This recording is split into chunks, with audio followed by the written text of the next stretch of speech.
ဒီန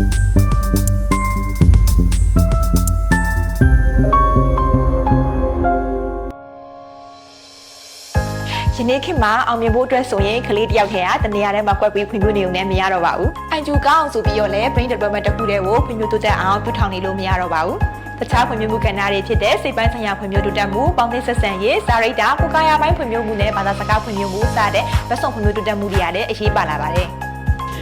ကလေးတွေကညံကောင်းတဲ့စုံနဲ့မပြီးတော့သလိုတခြားကဏ္ဍတွေဖြစ်တဲ့ပေါင်းသင်းဆက်ဆံရေးကိုယ်ကာယပိုင်းတွေမှာတိုးတက်နေုံနဲ့မရတော့ပါဘူး။ကလေးတွေကတနေရာထဲမှာတော်နေရာမျိုးမဟုတ်ဘဲနဲ့ဟန်ချက်ညီညီဗတ်စုံဖွံ့ဖြိုးတိုးတက်နေမှသာဘဝမှာရည်ရှင်အောင်မြင်မှုကိုရရှိနိုင်မှာပဲဖြစ်ပါတယ်။လာမယ့် March လ24ရက်နေ့ကနေ29ရက်နေ့အတွင်းမှာကျင်းပပြုလုပ်မယ်မြောက်တကုံမြို့နယ်တွင်ရှိရွှေသင်းမောရွှေပြည်လုံးမှာဆိုရင်တော့ဘာသာပညာရှင်ကြီးများရဲ့လမ်းညွှန်ချက်နဲ့ဒီကလေးတွေကိုဗတ်စုံဖွံ့ဖြိုးတိုးတက်မှုရှိအောင်စနစ်တကျပြုစုပြောထားအောင်လေ့ကျင့်သင်ကြားပတ်မိုးပေါ်ပေါ်ပေးနေတဲ့နာချာ Preschool မှာဆိုရင်တော့ Special True Promotion တွေရှိပါတယ်ရှင်။